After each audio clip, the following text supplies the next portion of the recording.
안녕하세요.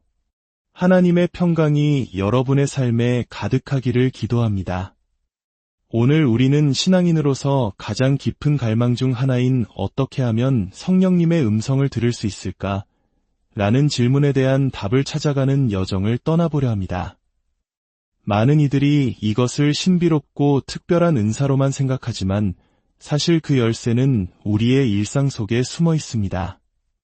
오늘 이 이야기가 여러분의 영혼에 깊은 울림을 주고 주님과 더 가까워지는 계기가 되기를 소망합니다. 이 귀한 말씀을 듣기 전 여러분의 소중한 분들에게 이 영상을 공유해 주시는 것은 어떨까요? 진리의 말씀을 나누는 여러분의 그 손길 위에 하나님의 크신 축복이 함께할 것입니다. 첫째로, 우리는 회개에서 멈추어서는 안 됩니다. 죄를 고백하는 것은 중요하지만 그것은 끝이 아니라 시작입니다. 진정한 변화는 그 다음 단계, 바로 성령님과 인격적으로 친밀한 관계를 맺는 것에서부터 비롯됩니다. 성령님의 음성을 듣는 것은 결코 어렵거나 복잡한 일이 아닙니다. 몇 가지 원칙만 지킨다면 우리 모두 그분의 세미한 음성을 들을 수 있습니다. 그 두 번째 열쇠는 바로 성령님과 친해지는 것입니다. 저는 본래 낯을 많이 가리는 성격입니다. 처음 만나는 사람, 특히 다른 목사님들과 함께하는 자리에서는 무슨 말을 해야 할지 몰라 어색하게 앉아있기 일쑤였죠. 서로 멀뚱멀뚱 쳐다보다가 식사를 하고 헤어질 때가 되어서야 겨우 인사를 나누는 그런 사람이었습니다. 하지만 만남이 2번, 3번 거듭되고 서로의 이야기를 나누기 시작하면서 어색함의 벽은 허물어지고 깊은 유대감이 형성되는 것을 경험합니다. 성령님과의 관계도 이와 같습니다. 아무런 교제도 없이 그저 내가 힘들고 아쉬울 때만 갑자기 찾아가 성령님, 도와주세요. 저 목사님처럼 저도 음성을 듣게 해주세요 라고 외친다면 우리는 그릇된 소리, 즉 헛것을 듣게 될 위험이 큽니다. 왜냐하면 관계의 깊이가 없기 때문입니다. 성령님과 친해지기 위해서는 끊임없이 그분께 말을 걸어야 합니다. 설거지를 하면서 성령님, 오늘 자식이 제 속을 썩여서 마음이 힘드네요. 이 문제를 어떻게 지혜롭게 해결할 수 있을까요? 운전을 하면서, 길을 걸으면서, 방바닥을 닦으면서 삶의 모든 순간순간마다 그분을 초대하고 대화를 나누는 것입니다. 마치 가장 친한 친구에게 시시콜콜한 일상사를 털어놓듯이 말입니다. 우리가 먼저 마음을 열고 다가가지 않으면 그분 역시 우리에게 어색함을 느끼실 수 있습니다. 계속해서 말을 걸고 내 삶의 모든 영역에 그분을 모셔 드리십시오. 저는 혼자 살지만 제 방에는 늘 함께하는 아이들이 있습니다. 그 아이들을 재우고 밤이 깊어지면 비로소 저만의 시간이 시작됩니다. 그때부터 성령님과의 깊은 대화가 펼쳐집니다. 저는 침대에 누워 커다란 베개를 끌어안고 조용히 속삭이기 시작합니다. 성령님, 오늘 하루 정말 힘들었습니다. 왜 그렇게 입이 바싹바싹 마르고 기운이 없었을까요? 제가 혹시 무언가 잘못한 것이 있습니까? 때로는 먼 타국에서의 고된 사역을 털어놓으며 하나님, 제가 이곳에 와 있는 동안 우리 아이들 꼭 지켜주셔야 합니다. 아무 사고 없이 잘 지내게 해주세요. 와 같이 간절한 부탁을 드리기도 합니다. 그렇게 이런저런 이야기를 나누다 보면 저도 모르게 스르르 잠이 듭니다. 이것은 딱딱한 형식의 기도가 아닙니다. 거룩하신 하나님 아버지께 아뢰는 장엄한 기도가 아니라 하루의 고단함과 기쁨을 가장 가까운 친구와 나누는 친밀한 대화입니다. 아침에 눈을 뜨면 가장 먼저 인사를 건넵니다. 성령님, 간밤에 잘 자게 해주셔서 감사합니다. 오늘 하루도 저와 동행해주세요. 세계적인 사역자 베니 흰 목사님의 책 성령님, 안녕하세요를 보면 그분은 아침에 일어날 때마다 성령님께 이렇게 인사를 드린다고 합니다. 저는 그 대목을 읽는 순간, 아, 이분은 정말로 성령님과 교통하는 분이구나 하고 확신했습니다. 인격적인 관계는 이처럼 매일의 인사와 대화 속에서 깊어지기 때문입니다. 저 또한 제가 만난 하나님, 성령님과 늘 대화합니다. 좋은 음식이 앞에 있으면 성령님, 먼저 드세요 하고 권하고 좋은 자리가 나면 그분께 양보합니다. 기도할 때조차 성령님, 먼저 드세요.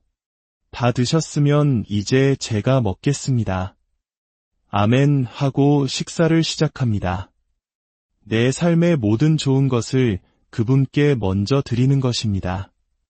그분이 기뻐하실 만한 일이 무엇일까 늘 생각하고 내 앞에 도움이 필요한 사람이 나타나면 성령님께서 기뻐하시겠다는 마음으로 주저없이 돕습니다.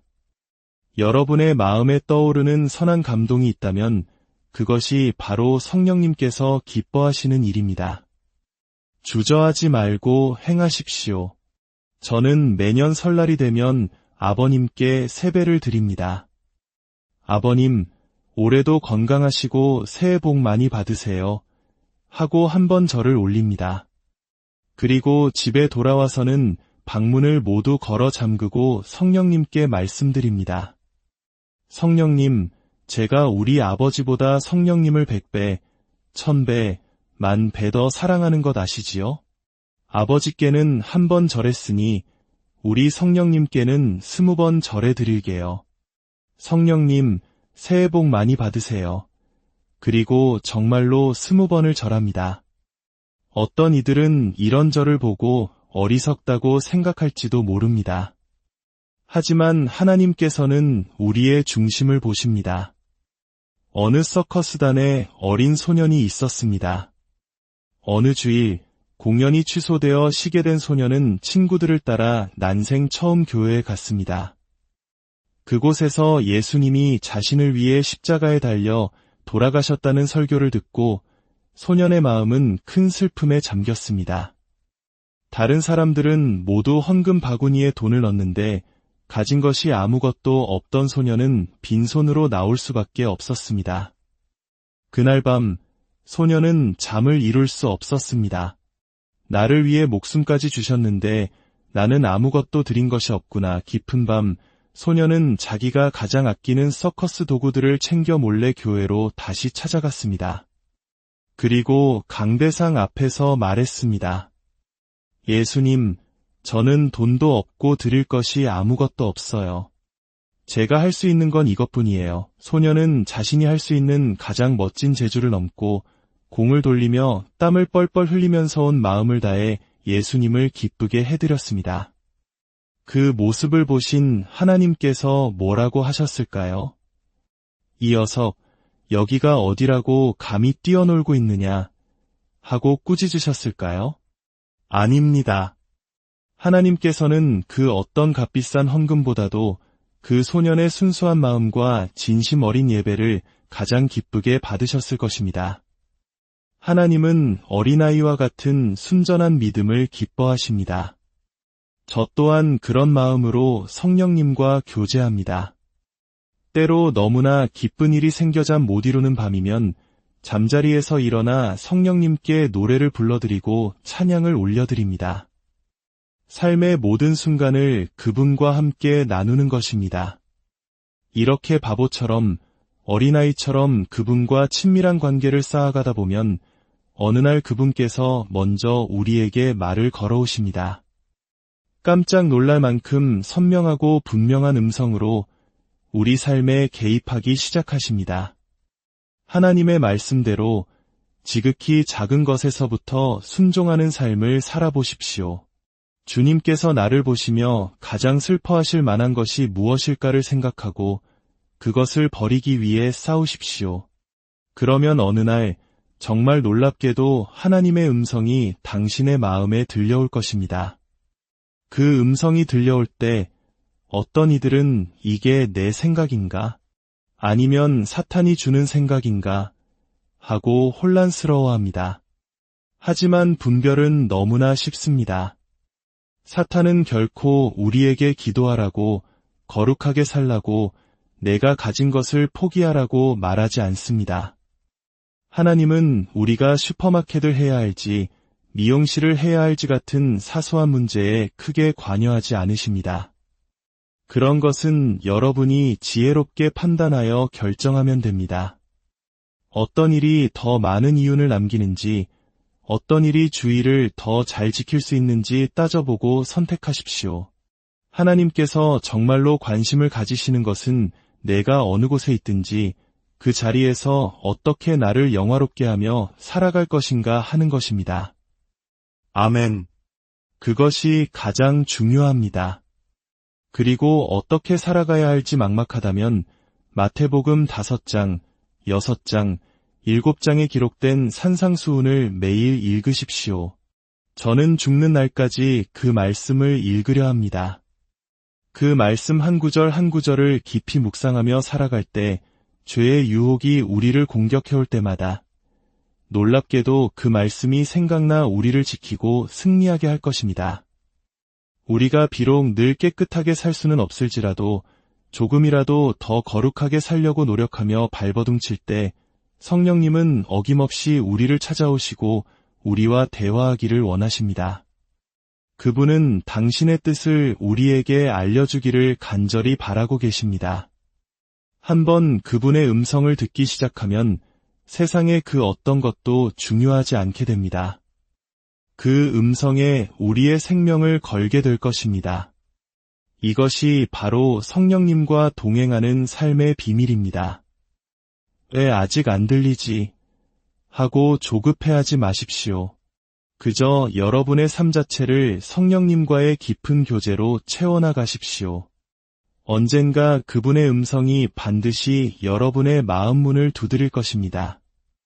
즉흥적으로 떠오르는 생각을 하나님의 음성이라 착각하지 마십시오. 주님의 음성은 우리의 마음속에 찾아오는 분명하고도 확실한 말씀입니다. 제가 하나님을 인격적으로 만난 직후 가장 먼저 찾아뵌 분은 저의 할아버님이셨습니다. 할아버님은 제가 목사가 되기를 평생 소원하셨지만 저는 담배와 술에 찌들어 방황하며 할아버님의 가슴에 못을 박던 손자였습니다. 그런 제가 하나님을 만나고 돌아와 할아버지, 제가 하나님을 만났어요. 이제 할아버지의 소원대로 종의 길을 가겠습니다. 라고 말씀드렸을 때 90이 넘으신 할아버님은 어린아이처럼 눈물을 펑펑 쏟으셨습니다. 할아버지는 저를 끌어안으셨습니다. 늘 크고 강하게만 보였던 할아버지셨는데 제 품에 안긴 할아버지는 뼈밖에 남지 않은 앙상한 모습이었습니다. 할아버지는 우시면서 기도하셨습니다. 하나님, 감사합니다. 이 늙은 종이 죽기 전에 우리 장손의 소원을 들어주셔서 감사합니다. 그날 이후 할아버지는 저를 만날 때마다 목사 안수는 언제 받느냐? 고 물으셨습니다. 달력에 빨간 줄로 표시까지 해놓고 제가 안수받을 날만을 손꼽아 기다리셨습니다. 6개월 남았어요. 3개월 남았어요. 할아버지는 당신의 손자가 목사 안수를 받는 그날 당신께서 가장 존경하는 감독님과 함께 손자의 머리에 손을 얹고 안수하는 그 순간을 보기 위해 평생 드시지 않던 보신탕까지 드시며 기력을 회복하려 애쓰셨습니다.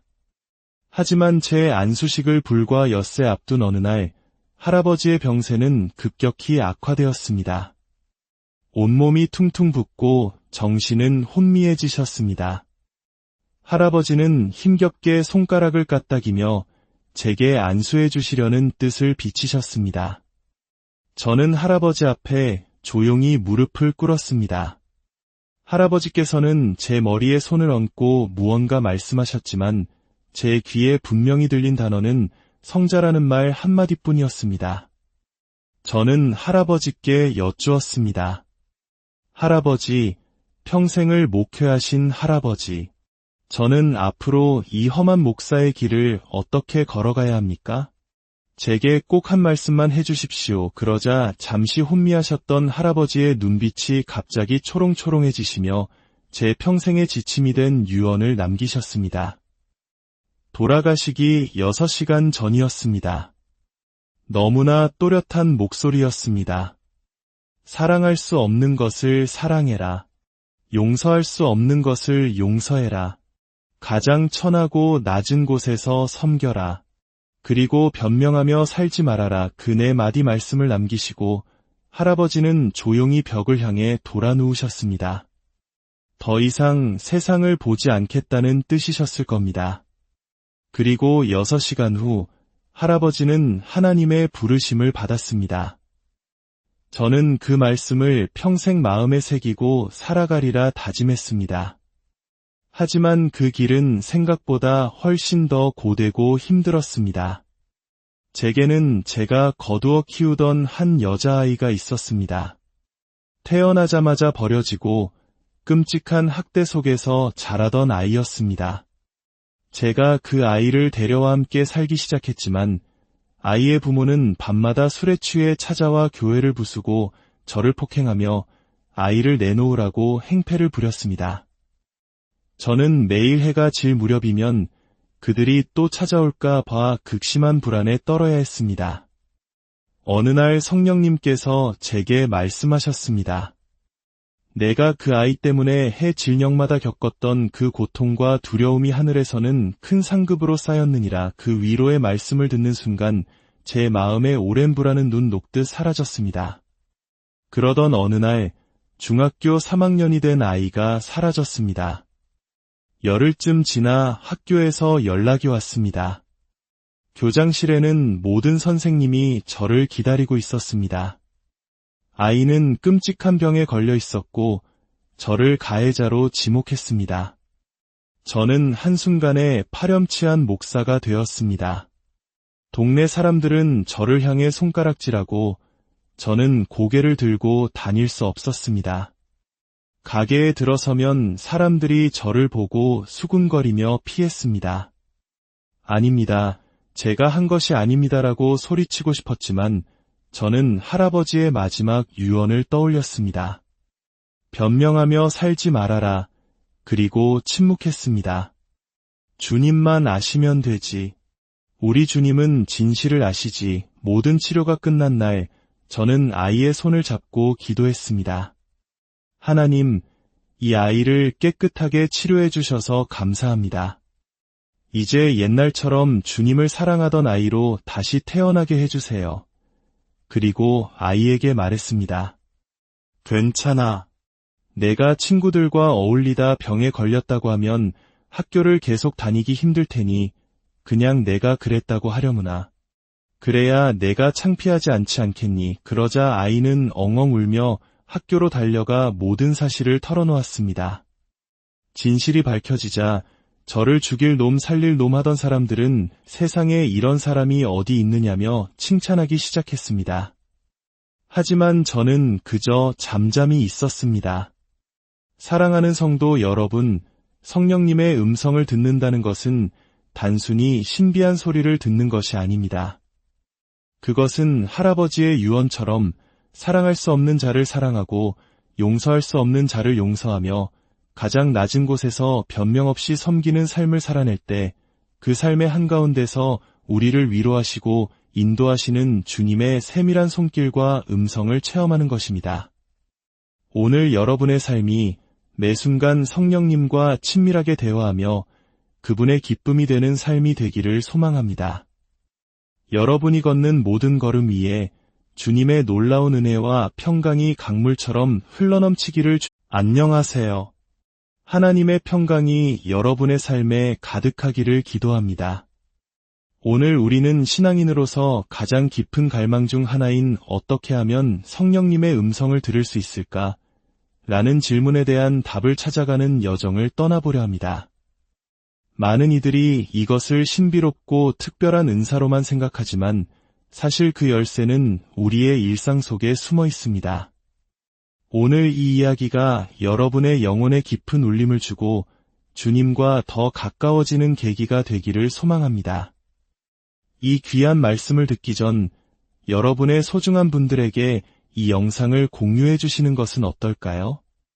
진리의 말씀을 나누는 여러분의 그 손길 위에 하나님의 크신 축복이 함께할 것입니다. 첫째로, 우리는 회개에서 멈추어서는 안 됩니다. 죄를 고백하는 것은 중요하지만 그것은 끝이 아니라 시작입니다. 진정한 변화는 그 다음 단계, 바로 성령님과 인격적으로 친밀한 관계를 맺는 것에서부터 비롯됩니다. 성령님의 음성을 듣는 것은 결코 어렵거나 복잡한 일이 아닙니다. 몇 가지 원칙만 지킨다면 우리 모두 그분의 세미한 음성을 들을 수 있습니다. 그 두 번째 열쇠는 바로 성령님과 친해지는 것입니다. 저는 본래 낯을 많이 가리는 성격입니다. 처음 만나는 사람, 특히 다른 목사님들과 함께하는 자리에서는 무슨 말을 해야 할지 몰라 어색하게 앉아있기 일쑤였죠. 서로 멀뚱멀뚱 쳐다보다가 식사를 하고 헤어질 때가 되어서야 겨우 인사를 나누는 그런 사람이었습니다. 하지만 만남이 2번, 3번 거듭되고 서로의 이야기를 나누기 시작하면서 어색함의 벽은 허물어지고 깊은 유대감이 형성되는 것을 경험합니다. 성령님과의 관계도 이와 같습니다. 아무런 교제도 없이 그저 내가 힘들고 아쉬울 때만 갑자기 찾아가 성령님, 도와주세요. 저 목사님처럼 저도 음성을 듣게 해주세요 라고 외친다면 우리는 그릇된 소리, 즉 헛것을 듣게 될 위험이 큽니다. 왜냐하면 관계의 깊이가 없기 때문입니다. 성령님과 친해지기 위해서는 끊임없이 그분께 말을 걸어야 합니다. 설거지를 하면서 성령님, 오늘 자식이 제 속을 썩여서 마음이 힘드네요. 이 문제를 어떻게 지혜롭게 해결할 수 있을까요? 운전을 하면서, 길을 걸으면서, 방바닥을 닦으면서 삶의 모든 순간순간마다 그분을 초대하고 대화를 나누는 것입니다. 마치 가장 친한 친구에게 시시콜콜한 일상사를 털어놓듯이 말입니다. 우리가 먼저 마음을 열고 다가가지 않으면 그분 역시 우리에게 어색함을 느끼실 수 있습니다. 계속해서 말을 걸고 내 삶의 모든 영역에 그분을 모셔 드리십시오. 저는 혼자 살지만 제 방에는 늘 함께하는 아이들이 있습니다. 그 아이들을 재우고 밤이 깊어지면 비로소 저만의 시간이 시작됩니다. 그때부터 성령님과의 깊은 대화가 펼쳐집니다. 저는 침대에 누워 커다란 베개를 끌어안고 조용히 속삭이기 시작합니다. 성령님, 오늘 하루 정말 힘들었습니다. 왜 그렇게 입이 바싹바싹 마르고 기운이 없었을까요? 제가 혹시 무언가 잘못한 것이 있습니까? 때로는 먼 타국에서의 고된 사역을 털어놓으며 하나님, 제가 이곳에 와 있는 동안 우리 아이들 꼭 지켜주셔야 합니다. 아무 사고 없이 잘 지내게 해주세요. 와 같이 간절한 부탁을 드리기도 합니다. 그렇게 이런저런 이야기를 나누다 보면 저도 모르게 스르르 잠이 듭니다. 이것은 딱딱한 형식의 기도가 아닙니다. 거룩하신 하나님 아버지께 아뢰는 장엄한 기도가 아니라 하루의 고단함과 기쁨을 가장 가까운 친구와 나누는 친밀한 대화입니다. 아침에 눈을 뜨면 가장 먼저 인사를 건넵니다. 성령님, 간밤에 잘 자게 해주셔서 감사합니다. 오늘 하루도 저와 동행해주세요. 세계적인 사역자 베니 흰 목사님의 책 성령님, 안녕하세요를 보면 그분은 아침에 일어날 때마다 성령님께 이렇게 인사를 드린다고 합니다. 저는 그 대목을 읽는 순간, 아, 이분은 정말로 성령님과 교통하는 분이구나 하고 확신했습니다. 인격적인 관계는 이처럼 매일의 인사와 대화 속에서 깊어지기 때문입니다. 저 또한 제가 만난 하나님, 성령님과 늘 대화합니다. 좋은 음식이 앞에 있으면 성령님, 먼저 드세요 하고 권하고 좋은 자리가 나면 그분께 양보합니다. 기도할 때조차 성령님, 먼저 드세요. 다 드셨으면 이제 제가 먹겠습니다. 아멘 하고 식사를 시작합니다. 내 삶의 모든 좋은 것을 그분께 먼저 드리는 것입니다.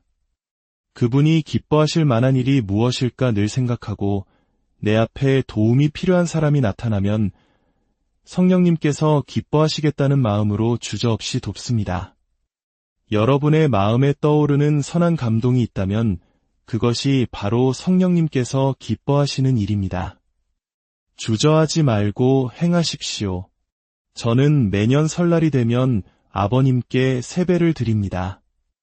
아버님, 올해도 건강하시고 새해 복 많이 받으세요.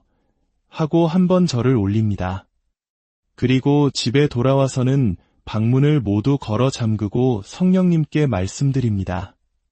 성령님, 제가 우리 아버지보다 성령님을 100배, 1000배, 10,000배 더 사랑하는 것 아시지요? 아버지께는 한 번 절했으니 우리 성령님께는 20번 절해 드릴게요. 성령님, 새해 복 많이 받으세요. 그리고 정말로 20번을 절합니다. 어떤 이들은 이런 절을 보고 어리석다고 생각할지도 모릅니다. 하지만 하나님께서는 우리의 중심을 보십니다. 어느 서커스단에 어린 소년이 있었습니다. 어느 주일 공연이 취소되어 쉬게 된 소년은 친구들을 따라 난생 처음 교회에 갔습니다. 그곳에서 예수님이 자신을 위해 십자가에 달려 돌아가셨다는 설교를 듣고 소년의 마음은 큰 슬픔에 잠겼습니다. 다른 사람들은 모두 헌금 바구니에 돈을 넣는데 가진 것이 아무것도 없던 소년은 빈손으로 나올 수밖에 없었습니다. 그날 밤 소년은 잠을 이룰 수 없었습니다. 나를 위해 목숨까지 주셨는데 나는 아무것도 드린 것이 없구나. 깊은 밤 소년은 자기가 가장 아끼는 서커스 도구들을 챙겨 몰래 교회로 다시 찾아갔습니다. 그리고 강대상 앞에서 말했습니다. 예수님, 저는 돈도 없고 드릴 것이 아무것도 없어요. 제가 할 수 있는 건 이것뿐이에요. 소년은 자신이 할 수 있는 가장 멋진 재주를 넘고 공을 돌리며 땀을 뻘뻘 흘리면서 온 마음을 다해 예수님을 기쁘게 해드렸습니다. 그 모습을 보신 하나님께서 뭐라고 하셨을까요? 이 녀석, 여기가 어디라고 감히 뛰어놀고 있느냐 하고 꾸짖으셨을까요? 아닙니다. 하나님께서는 그 어떤 값비싼 헌금보다도 그 소년의 순수한 마음과 진심 어린 예배를 가장 기쁘게 받으셨을 것입니다.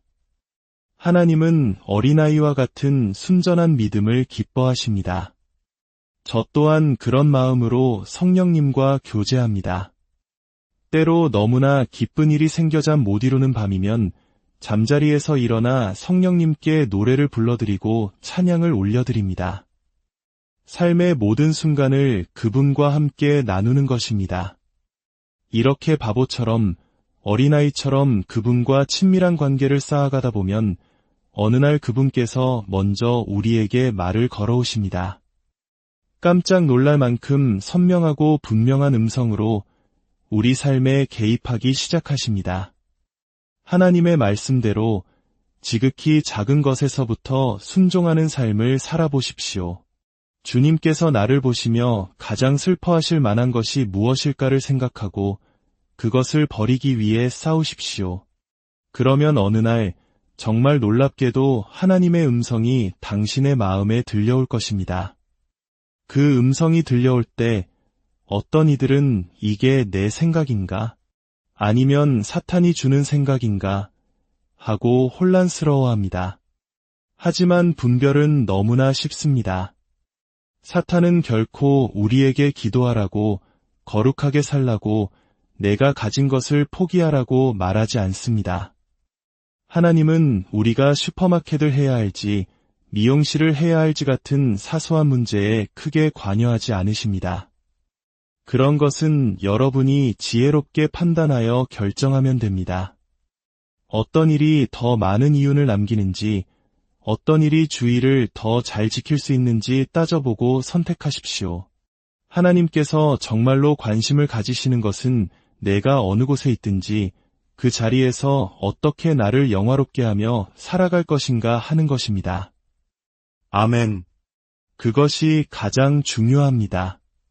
그리고 어떻게 살아가야 할지 막막하다면 마태복음 5장 6장, 7장에 기록된 산상수훈을 매일 읽으십시오. 저는 죽는 날까지 그 말씀을 읽으려 합니다. 그 말씀 한 구절 한 구절을 깊이 묵상하며 살아갈 때 죄의 유혹이 우리를 공격해올 때마다 놀랍게도 그 말씀이 생각나 우리를 지키고 승리하게 할 것입니다. 우리가 비록 늘 깨끗하게 살 수는 없을지라도 조금이라도 더 거룩하게 살려고 노력하며 발버둥칠 때 성령님은 어김없이 우리를 찾아오시고 우리와 대화하기를 원하십니다. 그분은 당신의 뜻을 우리에게 알려주기를 간절히 바라고 계십니다. 한번 그분의 음성을 듣기 시작하면 세상의 그 어떤 것도 중요하지 않게 됩니다. 그 음성에 우리의 생명을 걸게 될 것입니다. 이것이 바로 성령님과 동행하는 삶의 비밀입니다. 왜 아직 안 들리지? 하고 조급해하지 마십시오. 그저 여러분의 삶 자체를 성령님과의 깊은 교제로 채워나가십시오. 언젠가 그분의 음성이 반드시 여러분의 마음 문을 두드릴 것입니다. 즉흥적으로 떠오르는 생각을 하나님의 음성이라 착각하지 마십시오. 주님의 음성은 우리의 마음속에 찾아오는 분명하고도 확실한 말씀입니다. 제가 하나님을 인격적으로 만난 직후 가장 먼저 찾아뵌 분은 저의 할아버님이셨습니다.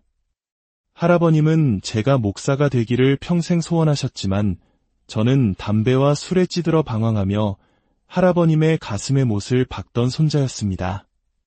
그런 제가 하나님을 만나고 돌아와 할아버지, 제가 하나님을 만났어요. 이제 할아버지의 소원대로 종의 길을 가겠습니다. 라고 말씀드렸을 때 90이 넘으신 할아버님은 어린아이처럼 눈물을 펑펑 쏟으셨습니다. 할아버지는 저를 끌어안으셨습니다. 늘 크고 강하게만 보였던 할아버지셨는데 제 품에 안긴 할아버지는 뼈밖에 남지 않은 앙상한 모습이었습니다. 할아버지는 우시면서 기도하셨습니다. 하나님, 감사합니다. 이 늙은 종이 죽기 전에 우리 장손의 소원을 들어주셔서 감사합니다. 그날 이후 할아버지는 저를 만날 때마다 목사 안수는 언제 받느냐? 고 물으셨습니다. 달력에 빨간 줄로 표시까지 해놓고 제가 안수받을 날만을 손꼽아 기다리셨습니다. 6개월 남았어요. 3개월 남았어요. 할아버지는 당신의 손자가 목사 안수를 받는 그날 당신께서 가장 존경하는 감독님과 함께 손자의 머리에 손을 얹고 안수하는 그 순간을 보기 위해 평생 드시지 않던 보신탕까지 드시며 기력을 회복하려 애쓰셨습니다. 하지만 제 안수식을 불과 엿새 앞둔 어느 날 할아버지의 병세는 급격히 악화되었습니다. 온몸이 퉁퉁 붓고 정신은 혼미해지셨습니다. 할아버지는 힘겹게 손가락을 까딱이며 제게 안수해 주시려는 뜻을 비치셨습니다. 저는 할아버지 앞에 조용히 무릎을 꿇었습니다. 할아버지께서는 제 머리에 손을 얹고 무언가 말씀하셨지만 제 귀에 분명히 들린 단어는 성자라는 말 한마디뿐이었습니다. 저는 할아버지께 여쭈었습니다. 할아버지, 평생을 목회하신 할아버지, 저는 앞으로 이 험한 목사의 길을 어떻게 걸어가야 합니까? 제게 꼭 한 말씀만 해주십시오. 그러자 잠시 혼미하셨던 할아버지의 눈빛이 갑자기 초롱초롱해지시며 제 평생의 지침이 된 유언을 남기셨습니다. 돌아가시기 6시간 전이었습니다. 너무나 또렷한 목소리였습니다. 사랑할 수 없는 것을 사랑해라. 용서할 수 없는 것을 용서해라. 가장 천하고 낮은 곳에서 섬겨라.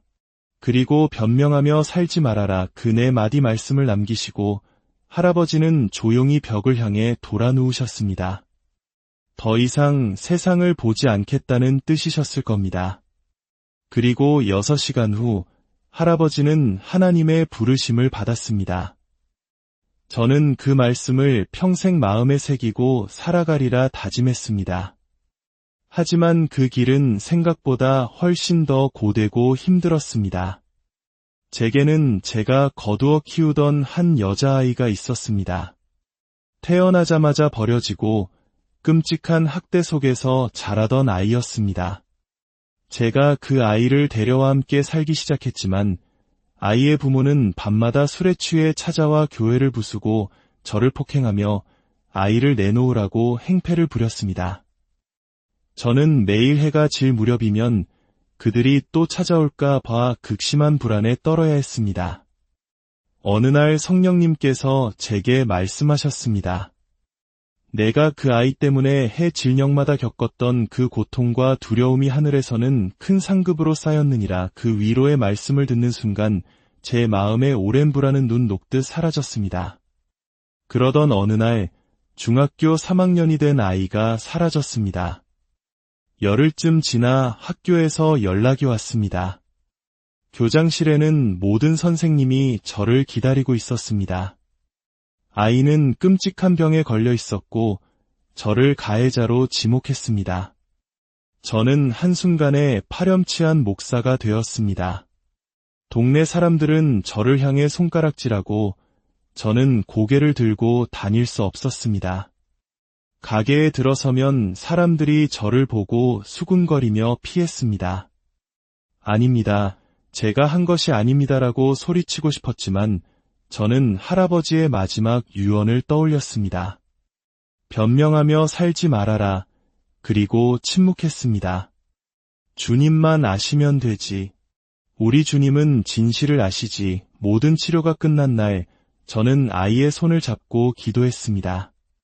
하나님, 이 아이를 깨끗하게 치료해 주셔서 감사합니다. 이제 옛날처럼 주님을 사랑하던 아이로 다시 태어나게 해주세요. 그리고 아이에게 말했습니다. 괜찮아. 내가 친구들과 어울리다 병에 걸렸다고 하면 학교를 계속 다니기 힘들 테니 그냥 내가 그랬다고 하려무나. 그래야 내가 창피하지 않지 않겠니. 그러자 아이는 엉엉 울며 학교로 달려가 모든 사실을 털어놓았습니다. 진실이 밝혀지자 저를 죽일 놈 살릴 놈 하던 사람들은 세상에 이런 사람이 어디 있느냐며 칭찬하기 시작했습니다. 하지만 저는 그저 잠잠히 있었습니다. 사랑하는 성도 여러분, 성령님의 음성을 듣는다는 것은 단순히 신비한 소리를 듣는 것이 아닙니다. 그것은 할아버지의 유언처럼 사랑할 수 없는 자를 사랑하고 용서할 수 없는 자를 용서하며 가장 낮은 곳에서 변명 없이 섬기는 삶을 살아낼 때 그 삶의 한가운데서 우리를 위로하시고 인도하시는 주님의 세밀한 손길과 음성을 체험하는 것입니다. 오늘 여러분의 삶이 매 순간 성령님과 친밀하게 대화하며 그분의 기쁨이 되는 삶이 되기를 소망합니다. 여러분이 걷는 모든 걸음 위에 주님의 놀라운 은혜와 평강이 강물처럼 흘러넘치기를 안녕하세요. 하나님의 평강이 여러분의 삶에 가득하기를 기도합니다. 오늘 우리는 신앙인으로서 가장 깊은 갈망 중 하나인 어떻게 하면 성령님의 음성을 들을 수 있을까? 라는 질문에 대한 답을 찾아가는 여정을 떠나보려 합니다.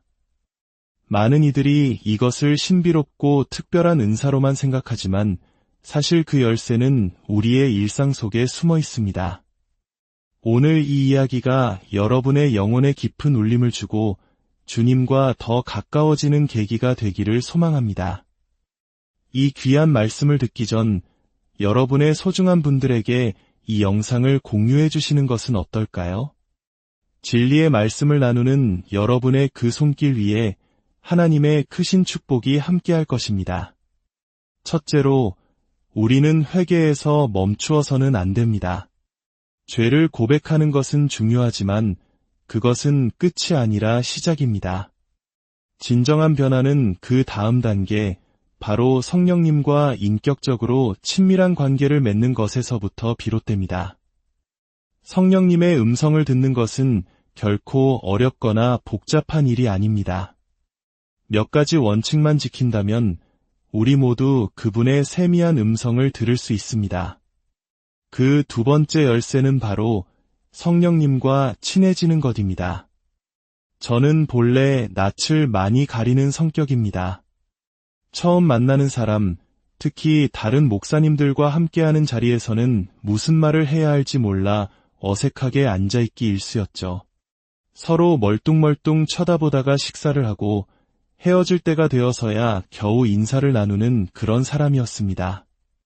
하지만 만남이 2번, 3번 거듭되고 서로의 이야기를 나누기 시작하면서 어색함의 벽은 허물어지고 깊은 유대감이 형성되는 것을 경험합니다. 성령님과의 관계도 이와 같습니다. 아무런 교제도 없이 그저 내가 힘들고 아쉬울 때만 갑자기 찾아가 성령님, 도와주세요. 저 목사님처럼 저도 음성을 듣게 해주세요 라고 외친다면 우리는 그릇된 소리, 즉 헛것을 듣게 될 위험이 큽니다. 왜냐하면 관계의 깊이가 없기 때문입니다. 성령님과 친해지기 위해서는 끊임없이 그분께 말을 걸어야 합니다. 설거지를 하면서 성령님, 오늘 자식이 제 속을 썩여서 마음이 힘드네요. 이 문제를 어떻게 지혜롭게 해결할 수 있을까요? 운전을 하면서, 길을 걸으면서, 방바닥을 닦으면서 삶의 모든 순간순간마다 그분을 초대하고 대화를 나누는 것입니다. 마치 가장 친한 친구에게 시시콜콜한 일상사를 털어놓듯이 말입니다. 우리가 먼저 마음을 열고 다가가지 않으면 그분 역시 우리에게 어색함을 느끼실 수 있습니다. 계속해서 말을 걸고 내 삶의 모든 영역에 그분을 모셔 드리십시오. 저는 혼자 살지만 제 방에는 늘 함께하는 아이들이 있습니다. 그 아이들을 재우고 밤이 깊어지면 비로소 저만의 시간이 시작됩니다. 그때부터 성령님과의 깊은 대화가 펼쳐집니다. 저는 침대에 누워 커다란 베개를 끌어안고 조용히 속삭이기 시작합니다. 성령님, 오늘 하루 정말 힘들었습니다. 왜 그렇게 입이 바싹바싹 마르고 기운이 없었을까요? 제가 혹시 무언가 잘못한 것이 있습니까? 때로는 먼 타국에서의 고된 사역을 털어놓으며 하나님, 제가 이곳에 와 있는 동안 우리 아이들 꼭 지켜주셔야 합니다. 아무 사고 없이 잘 지내게 해주세요. 와 같이 간절한 부탁을 드리기도 합니다. 그렇게 이런저런 이야기를 나누다 보면 저도 모르게 스르르 잠이 듭니다. 이것은 딱딱한 형식의 기도가 아닙니다. 거룩하신 하나님 아버지께 아뢰는 장엄한 기도가 아니라 하루의 고단함과 기쁨을 가장 가까운 친구와 나누는 친밀한 대화입니다. 아침에 눈을 뜨면 가장 먼저 인사를 건넵니다. 성령님, 간밤에 잘 자게 해주셔서 감사합니다. 오늘 하루도 저와 동행해주세요. 세계적인 사역자 베니 흰 목사님의 책 성령님, 안녕하세요를 보면 그분은 아침에 일어날 때마다 성령님께 이렇게 인사를 드린다고 합니다. 저는 그 대목을 읽는 순간, 이분은 정말로 성령님과 교통하는 분이구나 하고 확신했습니다. 인격적인 관계는 이처럼 매일의 인사와 대화 속에서 깊어지기 때문입니다. 저 또한 제가 만난 하나님, 성령님과 늘 대화합니다. 좋은 음식이 앞에 있으면 성령님, 먼저 드세요 하고 권하고 좋은 자리가 나면 그분께 양보합니다. 기도할 때조차 성령님, 먼저 드세요. 다 드셨으면 이제 제가 먹겠습니다. 아멘 하고 식사를 시작합니다. 내 삶의 모든 좋은 것을 그분께 먼저 드리는 것입니다. 그분이 기뻐하실 만한 일이 무엇일까 늘 생각하고 내 앞에 도움이 필요한 사람이 나타나면 성령님께서 기뻐하시겠다는 마음으로 주저없이 돕습니다. 여러분의 마음에 떠오르는 선한 감동이 있다면 그것이 바로 성령님께서 기뻐하시는 일입니다. 주저하지 말고 행하십시오. 저는 매년 설날이 되면 아버님께 세배를 드립니다. 아버님, 올해도 건강하시고 새해 복 많이 받으세요. 하고 한번 절을 올립니다. 그리고 집에 돌아와서는 방문을 모두 걸어 잠그고 성령님께 말씀드립니다. 성령님, 제가 우리 아버지보다 성령님을 100배, 1000배, 10,000배 더 사랑하는 것 아시지요? 아버지께는 한 번 절했으니 우리 성령님께는 20번 절해드릴게요. 성령님, 새해 복 많이 받으세요. 그리고 정말로 20번을 절합니다. 어떤 이들은 이런 절을 보고 어리석다고 생각할지도 모릅니다. 하지만 하나님께서는 우리의 중심을 보십니다. 어느 서커스단에 어린 소년이 있었습니다. 어느 주일 공연이 취소되어 쉬게 된 소년은 친구들을 따라 난생 처음 교회에 갔습니다.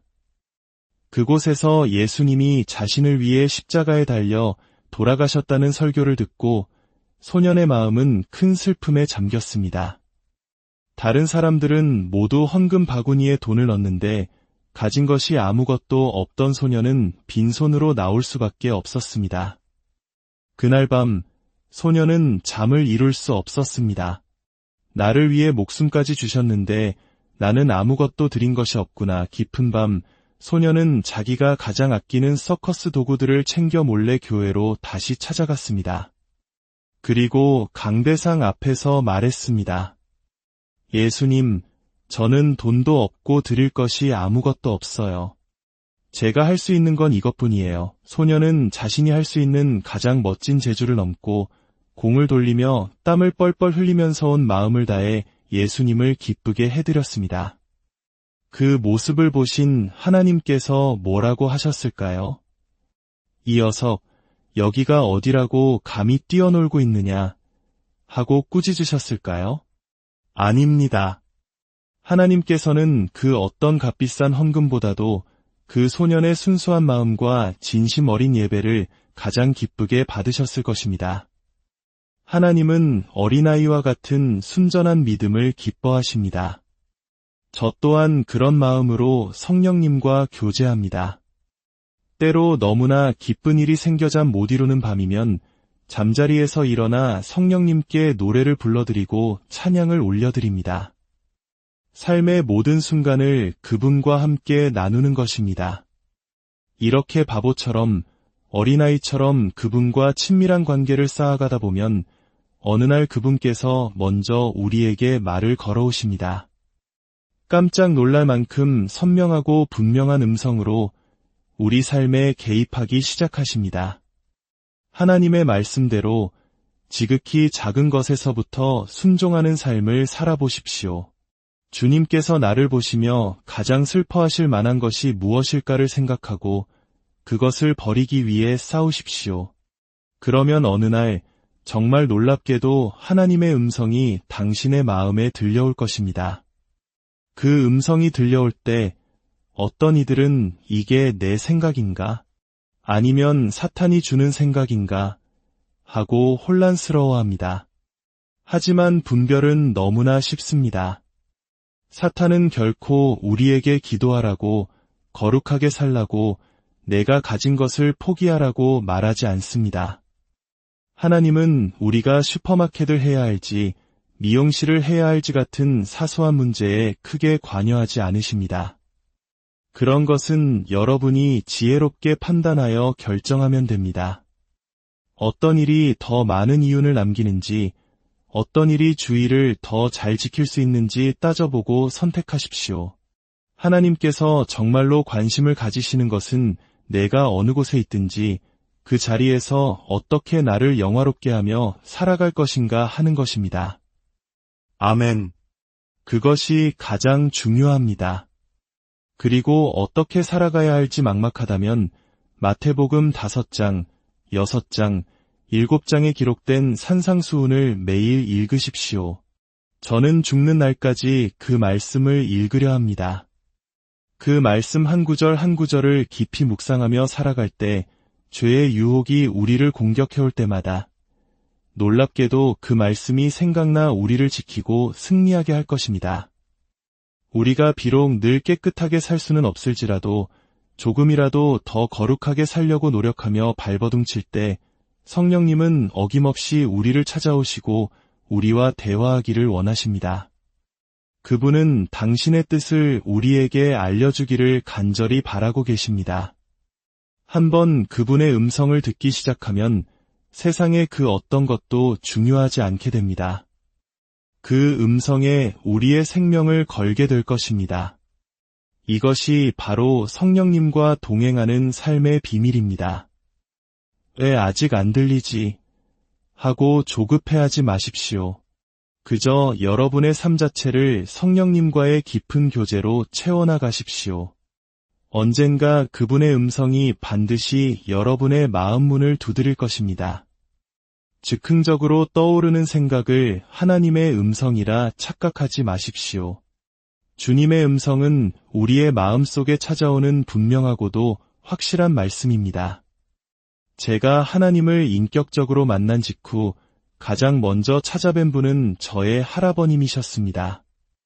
할아버님은 제가 목사가 되기를 평생 소원하셨지만 저는 담배와 술에 찌들어 방황하며 할아버님의 가슴에 못을 박던 손자였습니다. 그런 제가 하나님을 만나고 돌아와 할아버지, 제가 하나님을 만났어요. 이제 할아버지의 소원대로 종의 길을 가겠습니다. 라고 말씀드렸을 때 90이 넘으신 할아버님은 어린아이처럼 눈물을 펑펑 쏟으셨습니다. 할아버지는 저를 끌어안으셨습니다. 늘 크고 강하게만 보였던 할아버지셨는데 제 품에 안긴 할아버지는 뼈밖에 남지 않은 앙상한 모습이었습니다. 할아버지는 우시면서 기도하셨습니다. 하나님, 감사합니다. 이 늙은 종이 죽기 전에 우리 장손의 소원을 들어주셔서 감사합니다. 그날 이후 할아버지는 저를 만날 때마다 목사 안수는 언제 받느냐? 고 물으셨습니다. 달력에 빨간 줄로 표시까지 해놓고 제가 안수받을 날만을 손꼽아 기다리셨습니다. 6개월 남았어요. 3개월 남았어요. 할아버지는 당신의 손자가 목사 안수를 받는 그날 당신께서 가장 존경하는 감독님과 함께 손자의 머리에 손을 얹고 안수하는 그 순간을 보기 위해 평생 드시지 않던 보신탕까지 드시며 기력을 회복하려 애쓰셨습니다. 하지만 제 안수식을 불과 엿새 앞둔 어느 날 할아버지의 병세는 급격히 악화되었습니다. 온몸이 퉁퉁 붓고 정신은 혼미해지셨습니다. 할아버지는 힘겹게 손가락을 까딱이며 제게 안수해 주시려는 뜻을 비치셨습니다. 저는 할아버지 앞에 조용히 무릎을 꿇었습니다. 할아버지께서는 제 머리에 손을 얹고 무언가 말씀하셨지만 제 귀에 분명히 들린 단어는 성자라는 말 한마디뿐이었습니다. 저는 할아버지께 여쭈었습니다. 할아버지, 평생을 목회하신 할아버지, 저는 앞으로 이 험한 목사의 길을 어떻게 걸어가야 합니까? 제게 꼭 한 말씀만 해주십시오. 그러자 잠시 혼미하셨던 할아버지의 눈빛이 갑자기 초롱초롱해지시며 제 평생의 지침이 된 유언을 남기셨습니다. 돌아가시기 6시간 전이었습니다. 너무나 또렷한 목소리였습니다. 사랑할 수 없는 것을 사랑해라. 용서할 수 없는 것을 용서해라. 가장 천하고 낮은 곳에서 섬겨라. 그리고 변명하며 살지 말아라. 그 네 마디 말씀을 남기시고 할아버지는 조용히 벽을 향해 돌아 누우셨습니다. 더 이상 세상을 보지 않겠다는 뜻이셨을 겁니다. 그리고 6시간 후 할아버지는 하나님의 부르심을 받았습니다. 저는 그 말씀을 평생 마음에 새기고 살아가리라 다짐했습니다. 하지만 그 길은 생각보다 훨씬 더 고되고 힘들었습니다. 제게는 제가 거두어 키우던 한 여자아이가 있었습니다. 태어나자마자 버려지고 끔찍한 학대 속에서 자라던 아이였습니다. 제가 그 아이를 데려와 함께 살기 시작했지만 아이의 부모는 밤마다 술에 취해 찾아와 교회를 부수고 저를 폭행하며 아이를 내놓으라고 행패를 부렸습니다. 저는 매일 해가 질 무렵이면 그들이 또 찾아올까 봐 극심한 불안에 떨어야 했습니다. 어느 날 성령님께서 제게 말씀하셨습니다. 내가 그 아이 때문에 해 질녘마다 겪었던 그 고통과 두려움이 하늘에서는 큰 상급으로 쌓였느니라. 그 위로의 말씀을 듣는 순간 제 마음에 오랜 불안은 눈 녹듯 사라졌습니다. 그러던 어느 날 중학교 3학년이 된 아이가 사라졌습니다. 열흘쯤 지나 학교에서 연락이 왔습니다. 교장실에는 모든 선생님이 저를 기다리고 있었습니다. 아이는 끔찍한 병에 걸려 있었고 저를 가해자로 지목했습니다. 저는 한순간에 파렴치한 목사가 되었습니다. 동네 사람들은 저를 향해 손가락질하고 저는 고개를 들고 다닐 수 없었습니다. 가게에 들어서면 사람들이 저를 보고 수군거리며 피했습니다. 아닙니다. 제가 한 것이 아닙니다라고 소리치고 싶었지만 저는 할아버지의 마지막 유언을 떠올렸습니다. 변명하며 살지 말아라. 그리고 침묵했습니다. 주님만 아시면 되지. 우리 주님은 진실을 아시지. 모든 치료가 끝난 날 저는 아이의 손을 잡고 기도했습니다. 하나님, 이 아이를 깨끗하게 치료해 주셔서 감사합니다. 이제 옛날처럼 주님을 사랑하던 아이로 다시 태어나게 해주세요. 그리고 아이에게 말했습니다. 괜찮아. 내가 친구들과 어울리다 병에 걸렸다고 하면 학교를 계속 다니기 힘들 테니 그냥 내가 그랬다고 하려무나.